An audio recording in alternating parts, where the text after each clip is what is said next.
Entonces empezamos esta noche con el estudio del libro de Éxodo en su capítulo número 1, como ya comentamos antes.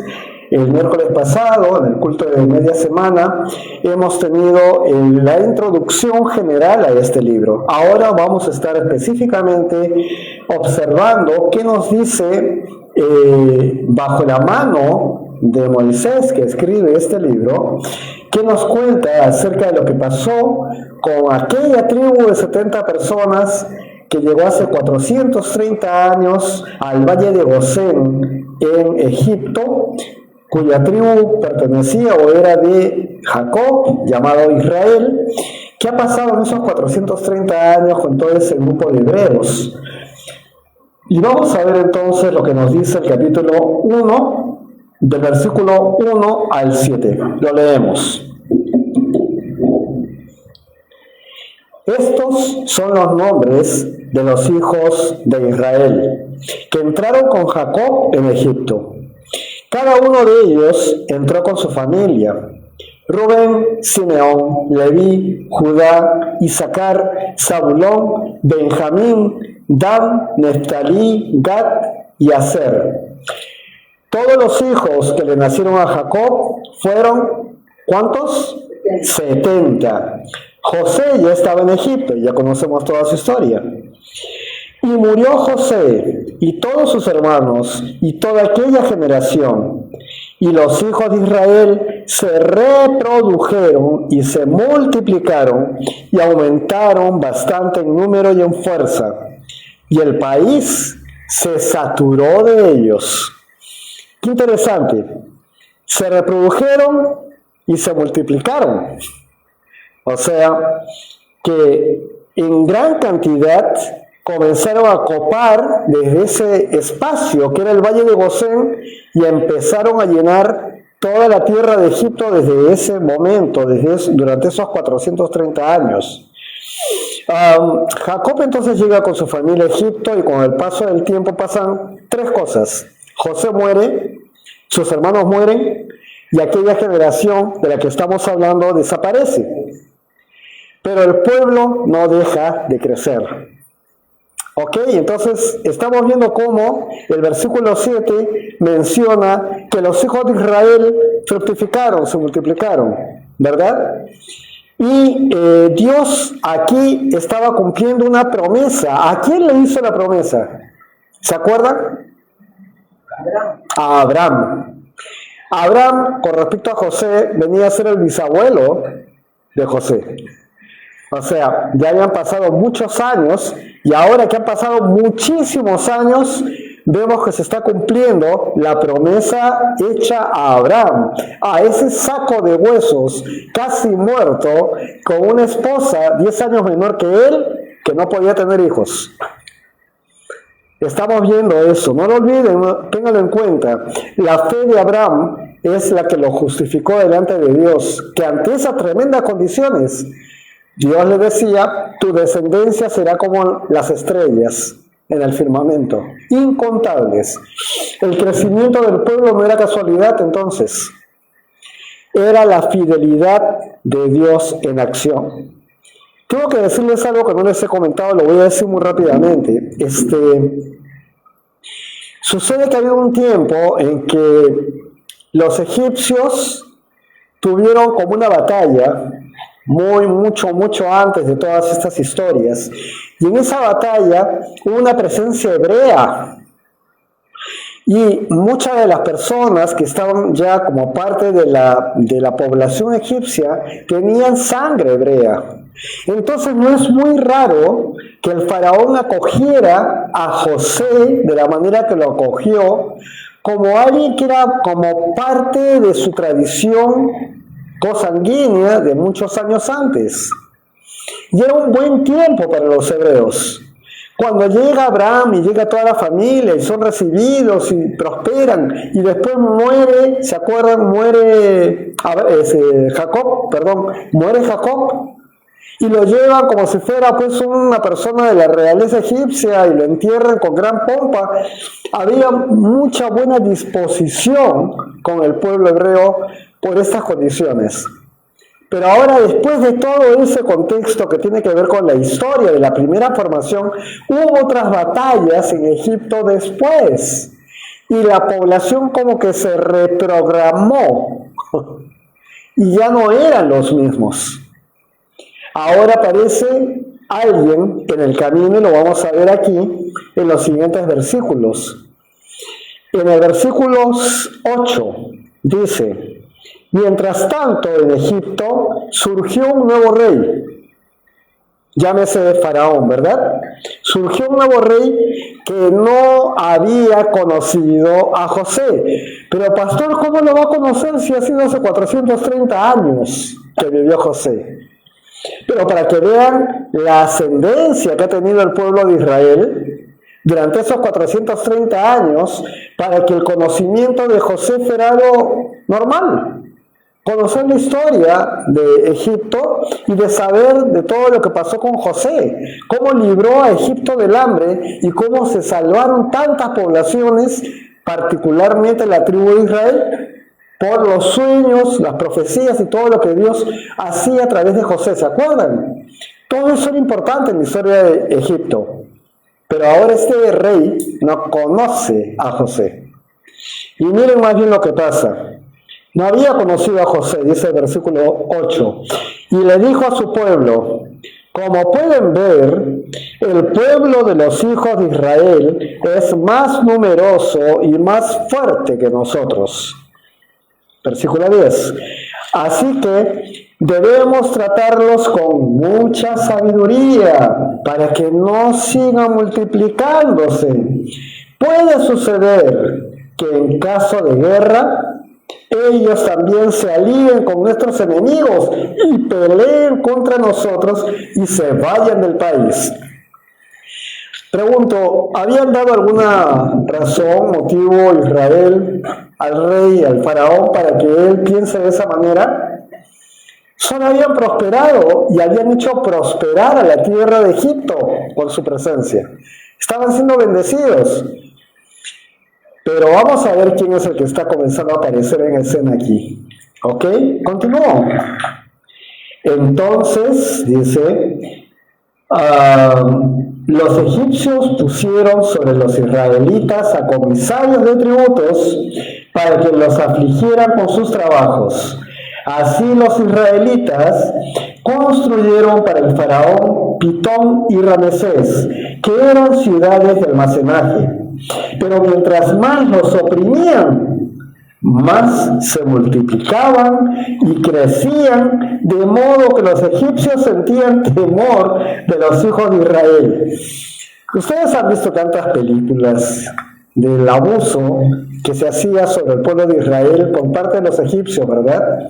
Todo este tiempo que vamos a ver antes de Egipto, vamos a ver qué maltratados eran los hebreos. Pero ya saben, esa historia no ha sido siempre así. Es una historia última, digamos, en este tiempo. Qué interesante, entonces. Mal les oprimían, mal les que pagar y todas estas cosas, las ciudades que menciona Pitón y Ramesés, construidas con la mano de obra de los hebreos, y todo eso, pero se multiplicaban más y más. Entonces el faraón se le estaba haciendo cuadritos, realmente estaba bien preocupado, ¿verdad? Porque el resultado de toda esa opresión solamente hacía que siguiera multiplicándose. No era lo que él esperaba, no era que se afligieran, que dijeran, ¿sabes qué? No vamos a tener hijos, ni nada de eso, seguían multiplicándose. Así que, mientras más se oprimían, más se multiplicaban y crecían. El versículo 14 nos dice, les amargaron la vida y sin piedad los obligaron a hacer barro y ladrillos y todas las labores del campo y toda clase de trabajos pesados. Entonces, fíjense, el miedo del mundo ante la bendición del pueblo de Dios. Esto no está muy lejos de nosotros, aunque no podemos decir que Israel está caminando bajo la guía de Dios actualmente, no lo podemos decir, Pero el miedo del mundo al pueblo de Israel es evidente. Lo que le llaman el antisemitismo está pero así, aflora desde hace ya bastante tiempo y se aplaude a un pueblo que es el pueblo musulmán y se les dice pobrecitos los musulmanes y las personas que están en las tendencias progre y ese tipo de cosas. Si esas personas estuvieran viviendo con los musulmanes, las hubieran hecho puré. Ahí el tema homosexualismo y lesbianismo, todas estas cosas progres las desaparecen de una. Esas personas puestas en Occidente aplauden a los musulmanes. O sea, una cosa de locura. Actualmente se les tiene miedo a Israel. Israel le cae todo encima, ustedes lo están viendo y no le pasa nada. Sigue siendo el pueblo guardado de Dios, cuidado de Dios.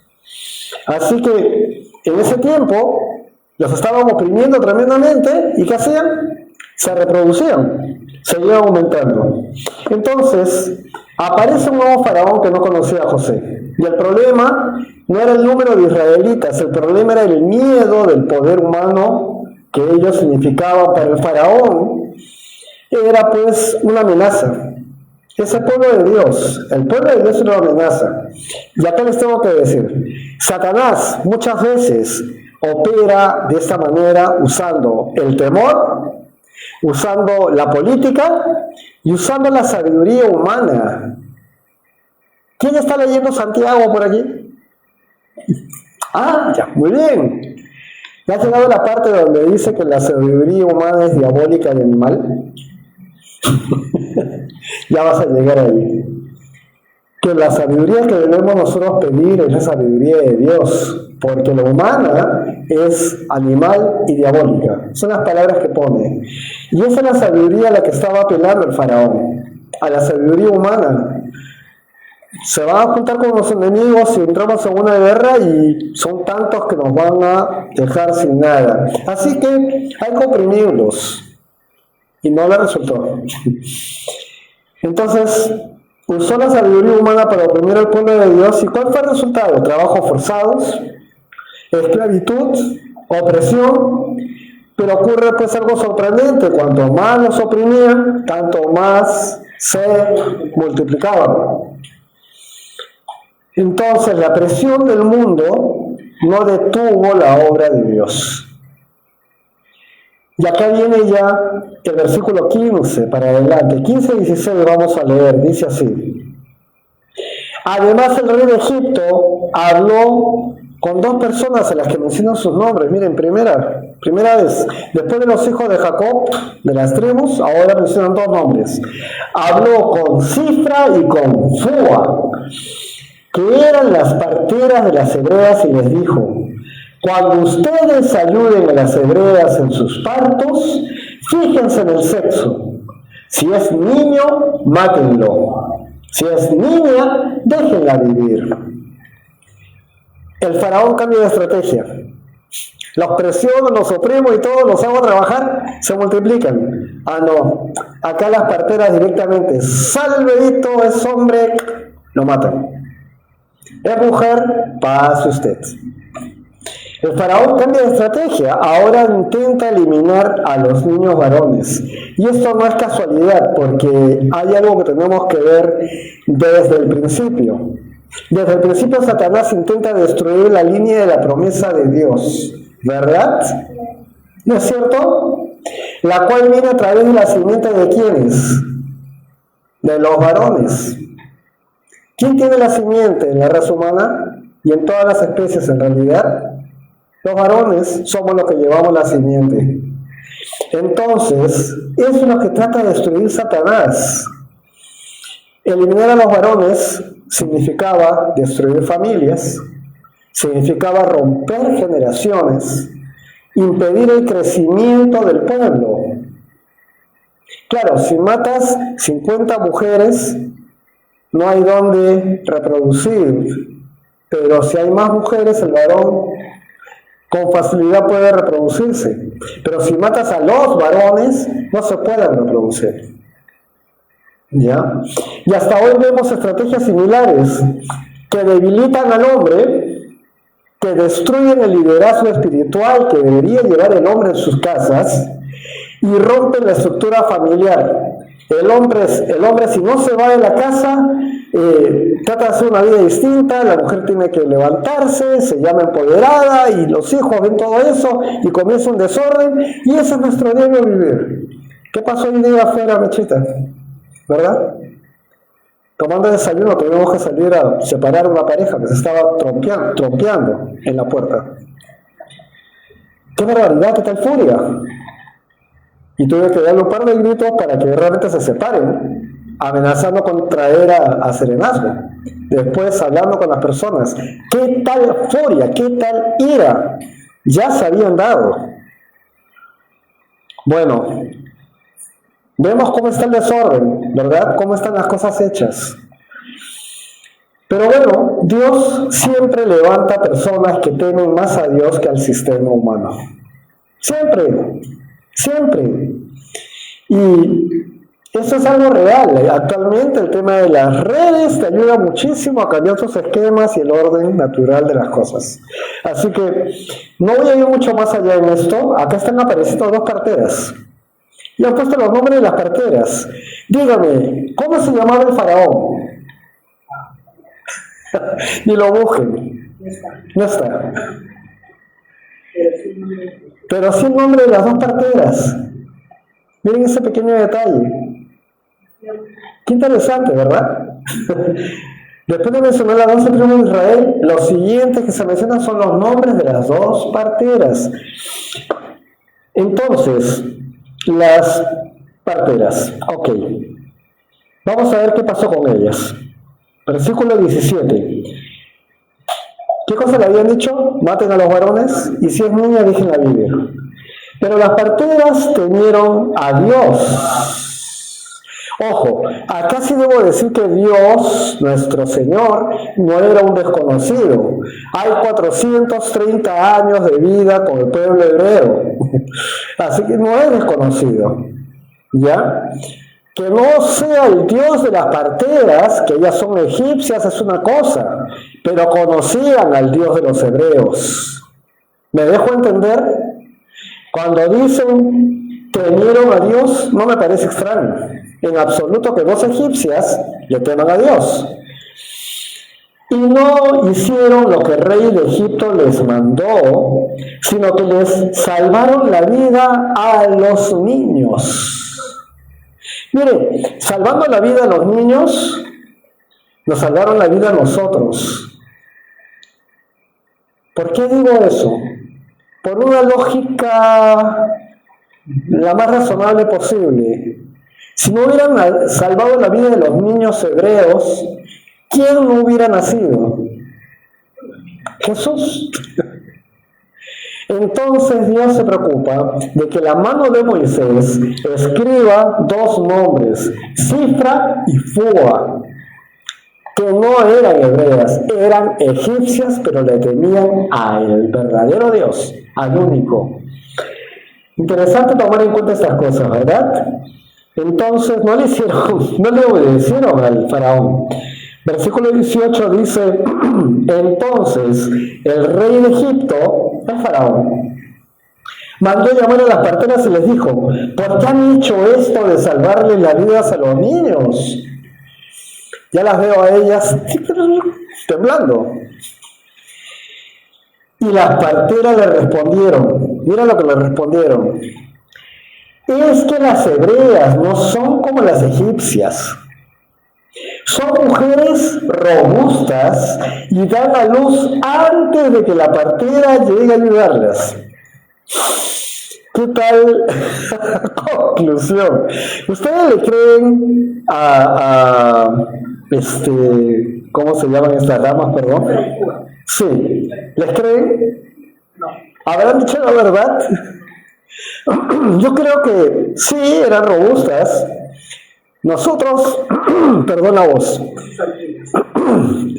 en la sierra, en los lugares más rurales, muchas mujeres, yo sabía siempre que se acercaban al pie del río, daban a luz a su bebé, hacían todo el procedimiento, la lavaban, todo, la amarraban, la ponían atrás y seguían.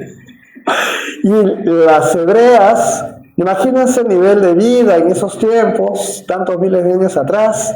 Esto pasa 1500 años antes del nacimiento de Jesús, ¿ya? Así que hayan tenido alguna cosa así, no llegó la partera, pero ya nació. Ellas eran robustas. Eso no debe haber sido mentira. Pero lo que ellos dan como justificación, yo creo que sí. Yo creo que el Señor apreciaba mucho que ellas le temieran. Porque miren lo que sigue a continuación. ¿En qué versículo estoy? Gracias. Dice que las parteras respondieron esto. El versículo 20 dice, y Dios trató bien a las parteras. Y el pueblo llegó a ser cada vez más numeroso y más fuerte. Bueno, si nos ponemos en las sandalias del faraón, realmente era para desesperarse, ¿no? Estaba con esa mente, atormentado por Satanás, queriendo eliminar a los niños y no veía cómo. Entonces, cuando esto pasa, recuerden siempre que Satanás es como león rugiente que viene a matar, a robar y a destruir. A él Jesús lo miraba directamente. Él es el mentiroso, ¿verdad?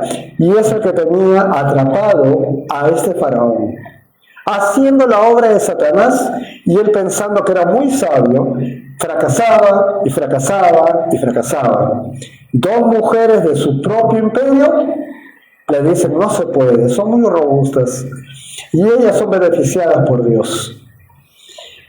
Así que dice que Dios trató bien a las parteras. El versículo que hemos visto del 17 al 21 toma una decisión extraordinaria. Ellas temen a Dios más que temerle al faraón y defienden, ¿qué cosa? La vida. Más allá de lo que ellas saben, o imaginan, están defendiendo en realidad la vida que va a traer a nuestro Salvador 1500 años después. Cuando esto muestra el principio que es muy importante de mencionar, una persona que teme a Dios puede resistir incluso a los poderes de este mundo.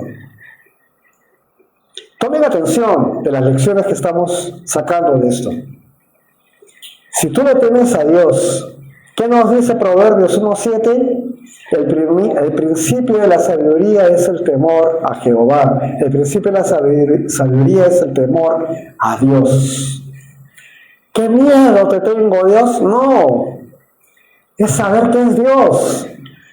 Cada vez que de alguna manera la gloria de Dios se manifestaba y algo del hombre estaba delante, ¡plum!, caen en el suelo, se ponen abajo. Y se acuerdan de Jesús cuando es ya a punto de ser apresado en Getsemaní. ¿A quién buscan? A Jesús el Nazareno. Yo soy. ¡Blum!, al suelo. ¿Se acuerdan? Ese es el temor a Dios. La presencia de Dios te tira al suelo inequívocamente. ¿Alguna vez te has desmayado? ¿Sí? ¿Realmente te has desmayado? No que estás durmiendo y que no te despiertas un buen rato, sino que has estado caminando y te has venido al suelo. ¿Te ha pasado alguna vez? Miren, me ha pasado saliendo del mar. Después de una revolcada en la tabla que estaba yo corriendo, la tabla se fue y yo me quedé al fondo sin nada que asirme, después de 2 semanas que no había entrado al mar. Y tuve que salir nadando, impulsándome con las olas, nadando.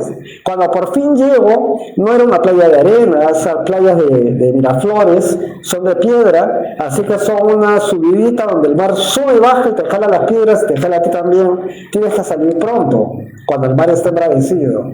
Pues yo ya veía mi tabla que estaba tirada en las piedras, porque se había sacado de mi pie, se había salido la pita que le decimos, y cuando llego, he salido, he caminado 3 pasos y me he ido de bruces contra las piedras. Era como si me hubieran puesto en la espalda y en mi cabeza algo y me hubieran aplastado totalmente contra las piedras.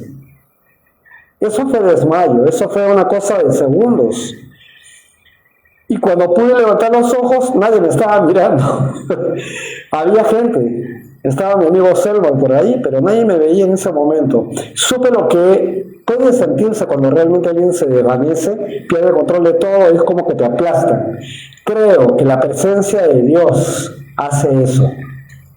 No digo que ahí tuve la presencia de Dios, lo que digo es que la sensación de no poder más que tirarte al suelo, eso produce la presencia de Dios, el temor a su majestad, el temor a su presencia. Ellas defendieron la vida porque la tenían a Dios. Y esto es, puede resistir el que tiene a Dios los poderes del mundo. Así que vamos a terminar ahora leyendo el versículo 22. ¿Qué dice? Pero el faraón ordenó a todo su pueblo: echen al río a todos los niños que nazcan, pero dejen con vida a todas las niñas. Ya no es a las parteras. Cada niño que nazcan, ahí ya sale la gente del faraón a buscar, a ver, y corren las madres con los niños y las golpean y les arrebatan a sus niños recién nacidos, se van al río y los tiran. Empezó a hacer eso. Y esta parte es ya el extremo al extremo. ¿A quién les recuerda? El otro día les pregunté por un nombre y ustedes no lo recordaban, o por lo menos no sabían bien quién era. El día domingo que estuve yo preguntando, ¿quién es Herodes? No hizo lo mismo, Herodes el Grande, desesperado porque sabía que el Mesías ya había nacido en algún lugar y que tenía por lo menos 2 años, y mandó a matar a todos los niños menores de 2 años, ¿verdad? Los padres huyeron ¿a dónde? A Egipto. José y María. Entonces estamos viendo cómo el faraón emite un decreto final. Todo hijo que nazca, varón, échenlo al río. El ataque ahora es abierto y es público. Pero sin saberlo, el faraón estaba preparando el escenario para algo que vendría después. ¿Quién vendría después a pesar de haber estado ahogando a los niños? Moisés. ¿Alguien tiene idea qué significa el nombre de Moisés? Salvado de las aguas. Lo hemos aprendido en el colegio, ¿no? Es bien normal el nombre. Entonces, de la historia que viene es espectacular. No es solamente que fue sacado de las aguas y lo que vamos a ver. Hay muchas cosas que tienen que ver con los primerísimos años de Moisés, que Dios lo hizo de tal manera para que él no se sintiera lejos de su familia hebrea, aún siendo cuidado por la hija del faraón, que es lo que vamos a ver más adelante. Es tremendo. Cuando el enemigo intensifica su ataque, cuando la presión es mayor, muchas veces significa que Dios está preparando su intervención. O sea, ¿cómo es el peleador? Y no puede, y comienza y se enerva y se pone rabioso. Así se pone el enemigo, porque no puede contra un hijo o una hija de Dios, que está firme en la palabra del Señor. No es que no se aflija, no es que no sufra, no es nada de esas cosas. Es que no puede el diablo contra ti. Huye de la tentación, resiste al diablo y él huirá de ti. Es así, no soporta la luz de Dios a través de nosotros, en nosotros, con el Espíritu Santo. Así que vamos a ver la aplicación final de esto, ¿qué me parece? 1. Dios siempre cumple sus promesas porque las circunstancias cambian, los gobiernos cambian, las generaciones cambian, pero Dios nunca olvida lo que promete. Estamos en lo cierto, ¿verdad? ¿En tu vida lo has comprobado? ¿Todavía no crees que no lo has visto? ¿Cuánto tiempo llevas de cristiano y todavía no te das cuenta qué ha hecho Dios en tu vida? Quizás eso que tú quieres que cambie no va a cambiar. Digo, quizás es otra cosa que quiere que Dios hagas y está transformándote y preparándote para eso. Él nunca olvida lo que promete. Si Dios te ha prometido realmente algo, porque es necesario y es bueno, entonces lo va a cumplir. 2. La oposición del mundo no puede detener el plan de Dios. ¿Qué intentó el faraón? opresión, ha hecho opresión sobre el pueblo, control total, destrucción, todas las cosas que hizo el faraón sobre el pueblo, pero el pueblo siguió creciendo, siguió creciendo. La obra de Dios no depende del poder humano. Detalle, lo vuelvo a decir, la obra de Dios no depende del poder humano. Hay tantas historias en la palabra de Dios que te muestran cómo solamente porque Dios estuvo presente, ese hombre con ese grupo de personas triunfó. Cómo ese hombre prosperó, cómo ese hombre salió adelante, como también aquellos que de pronto le dieron la espalda y también fracasaron. El nombre de Sansón les suena conocido. Pero el pueblo sigue creciendo, la obra no depende del poder humano. Y 3, el temor de Dios nos da valentía para hacer lo correcto. Y acá vemos a las parteras, ¿verdad? Las parteras, ¿cómo se llamaban? Y Fua. Las parteras nos enseñan algo profundo. Temer a Dios nos permite resistir incluso cuando el sistema presiona en contra. Y esto, ¿saben? Se ve mucho, por ejemplo, en los tiempos del nazismo, en los tiempos del comunismo, en las zonas de Checoslovaquia y esos lugares donde la opresión contra todo lo que era cristiano era terrible. Aquellos que estuvieron en las cárceles y que sobrevivieron en las mazmorras y los que los metían en el siglo XX, estoy hablando del siglo XX, pues tienen unos testimonios espectaculares y algunos de los testimonios incluyen temas sobrenaturales. Cosas como que te abren una puerta y comienzas a irte vendado y comienzas a caminar y ya sabes que te van a matar porque así lo hacen con todo y siguen caminando hasta que en un momento no sientes nada y te quitas y estás en la mitad del campo. Han estado años metidos en la mazmorra, en la cárcel, y no tienes la menor idea por qué te soltaron así. Personas que dan testimonio, cristianas, de cómo han sobrevivido. Algunas, como Voces de Israel, La Voz de los Mártires. Es una plataforma de libros, de historias, de muchas cosas. El fundador de eso estuvo no sé cuántos años en una mazmorra. En el mismo juicio que estaban haciendo a las personas que lo habían tenido ahí, él se quita la camisa y en su espalda había un surco. No era una cicatriz, era un surco ya de la cantidad de veces que le habían dado en el mismo lugar tantas y tantas veces en las torturas que recibía. Pues ese hombre salió adelante, se reencontró con su esposa, como que también la habían aprisionado y tantas cosas, milagros del Señor. Entonces temer a Dios nos permite resistir incluso cuando el sistema presiona en contra. Vamos a orar.